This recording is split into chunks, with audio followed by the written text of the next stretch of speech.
Salams and welcome. Thank you for joining me in part number 35 in this book, Islam in the Media. And we're looking at the life of the Prophet ﷺ in the first 13 years in Mecca. As we mentioned, his life is made up of two phases. The phase in Mecca, which is for 13 years, and the second phase in Medina, which is for about 10 years. All right, so let's take it further from there. Just an overall bird's eye view. This is a synopsis of the life of the Prophet Muhammad sallallahu alaihi wasallam. So the first 40 years he lived as a life as an ordinary citizen of Mecca itself, one of the most noble and dignified human beings, right?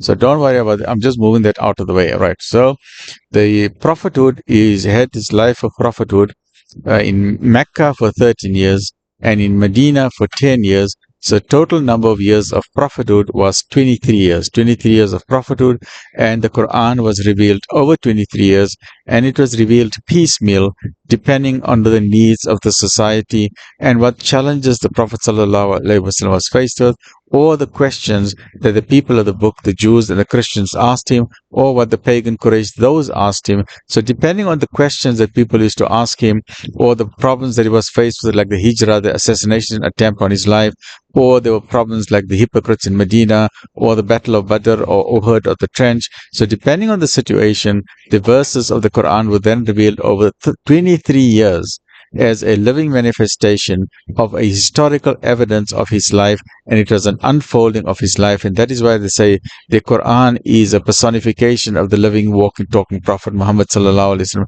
His entire life is the Quran, right? So in summary, here's his age. This is the age of the Prophet sallallahu alaihi wasallam. So at the age of 40 years he received the prophethood. Then for 13 years, up to the age of 53, he spent in Makkah. Then the age from 53 to 63 he spent in Medina, where the end of his life was at the age of 63, right? So it depends on some source you read. Some say it was about 62 years old, but just in very brief summary, 40 to 53 was spent in Makkah, 53 to 63 in Medina, and he is buried in Medina at Masjid Nabawi, and the faithful yearn to go there and they love to go there. And my dua for you and your family is to go there abundantly, for myself, my family, and for the Ummah of Rasulullah sallallahu alaihi wasallam, to have this great opportunity and magnificent gift of going to Medina, to going to Makkah, to visit Nabi sallallahu alaihi wasallam, to render salams to Nabi sallallahu alaihi wasallam, to have the opportunity to do an Umrah, to do tawaf around the Kaaba, and then to go for Hajj as well. So may Allah subhanahu wa ta'ala give you that opportunity and that great gift, and Allah subhanahu wa ta'ala accept it from us, right? It is a magnificent opportunity to go there. Right, so now let's look at phase 1 of Mecca, which has to do with 13 years, from the age of 40 years of the Prophet sallallahu alaihi wasallam till the age of about 53 years, right? And it ended with the persecution, and that is known as the Hijrah. And the Islamic calendar does not start from year 1 of prophethood, it starts from year 13 of prophethood, which is the time of Hijrah from Mecca to Medina. So the Hijri starts from year 1 in Medina, right? So the first verse that was revealed, let's see how the first verse was revealed. It was in the month of Ramadan, which is also known as the month of Quran, which also has got a night which is known as Laylatul Qadr.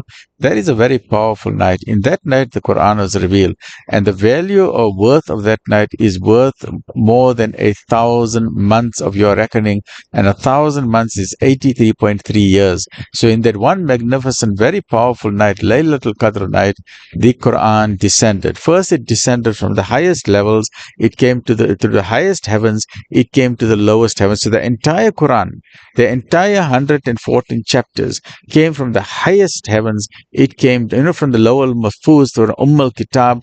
It came from the highest heavens. It came to the lowest heaven.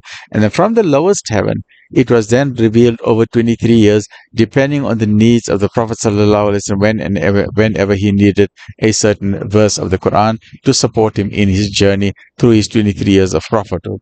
Right, so let's look at the first verse. It was in the month of Ramadan. It was the night of power known as Laylatul Qadr, a night that is better than 1,000 months. Unknown to the Prophet Muhammad sallallahu alaihi wasallam, the single greatest event in the history of mankind for all time to come, forevermore, never again will such an event come back, because the Prophet sallallahu is the last of the prophets. So the Archangel Jibreel will never ever come down to speak to a human being again, because the last and final messenger is the Prophet Muhammad. So the Archangel Gabriel will never come to another human being again, because there is no need for another prophet or a messenger. So, unknown to Muhammad sallallahu alaihi wasallam, the greatest single event in mankind's history for all time to come was about to unfold on this very blessed night, the night of Laylatul Qadr. The city of Mecca lay in the distance in darkness, except for a few flickering flames from supper. Silence prevailed as the city slept. Muhammad sallallahu alaihi wasallam was alone in the cave, once again pondering, as he had done over the past few months and years, searching for the meaning of life, searching for a solution to help his people awaken from the disease of heedlessness and ignorance. His soul was restless, and he sought answers to life. He found solace and heightened sensory awareness in the solitary cave, away from the city, the bustling city life, just as he had found solace and heightened sensory awareness in the crisp desert night skies where he spent his young years growing up as a shepherd boy. Remember, he avoided the city nightlife. There was a lot of promiscuity there. There was gambling. There was drug dens. There was wine, woman, and song. And he said, that's not my type. And then he used to go away from the city life to say, what are people doing? Is this all that there is to life, right? So suddenly in the cave, he felt a presence with him in the cave. This presence was neither human nor of anything of an earthly existence. The blessed angel Gabriel, or Jibreel alayhi salam, had been sent to Muhammad sallallahu alayhi wasallam by God Almighty, by Allah subhanahu wa ta'ala, to bestow upon him the heavy duty and huge responsibility of bearing the purest message and the final message to all of humanity, being the Quran, the Word of God, and to initiate him in his new role as the chosen one, the messenger of mercy, and the final prophet of the one true God, whose name is Allah. The angel Gabriel, Jibreel alayhi salam, instructed the Prophet Muhammad sallallahu alayhi wasallam to read. He said, IQRA. And the Prophet ﷺ found this very strange because he's illiterate, right? So the Prophet Muhammad ﷺ could not comprehend this instruction from the angel. Not only was he illiterate, but also there was not much reading in the deserts of Arabia. They couldn't do. What could they do? There was no newspapers. There were no bookshops there. Nor were the huge libraries and bookstores where you could find books to read. All he wanted was an answer to the problems that were affecting society, and he was now being told to read, and the angel knew that he could not read. Why is he being told to read? So the Prophet ﷺ entered a dialogue with the angel Gabriel. He started talking to him and said to him, I cannot read. Or he said, I am not of those people who read. I'm not of those scholars. I'm not a reading type of person. I'm a shepherd. I don't know this reading and writing thing you're telling me to read. What must I read? I don't know how to read. Again, so the angel Gabriel ignored him. And again, the angel Gabriel, or Jibreel alayhi salam, instructed the Prophet again, read, Iqra. And again, they got the same answer. The Prophet again said, what do you mean I must read? I don't know how to read. I'm not of those people who read, right? Then the angel embraced the Prophet ﷺ, and the Prophet ﷺ then asked him, what shall I read? And the angel Jibreel alayhi salam recited the first 5 verses of Surah Alaq, which is now known as chapter 96 of the Quran, which says, A'udhu billahi minash shaitanir rajim, Bismillahir Rahmanir Rahim, Surah 96, verse number 1 to 5, Iqra, read or proclaim in the name of your Lord and cherisher who created man out of a mere clot of congealed blood. Read, and your Lord is most bountiful, he who taught the use of the pen, taught men that which he knew not. This dramatic event ignited a whole chain of events, some traumatic and some wonderful, amazing and inspiring.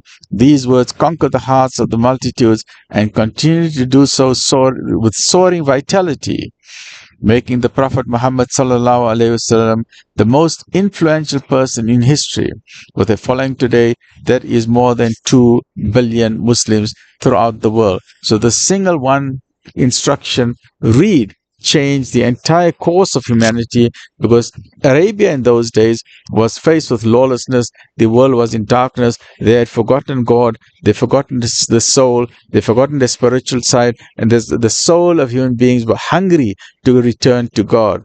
And the solution for any society that is plunged in darkness is to return to the Quran, because the Quran is a light. Return to the Prophet sallallahu alaihi wasallam. The Prophet is a light, and the solution is IQRA, which says anytime there's lawlessness or people have forgotten God, then you need to read, seek knowledge, and it is only by reading and seeking knowledge that we remove the contamination that the media is trying to put our brains into a cage. And the only way to release the intellectual slavery of the brain is by reading and seeking knowledge. Stay well, look after yourself.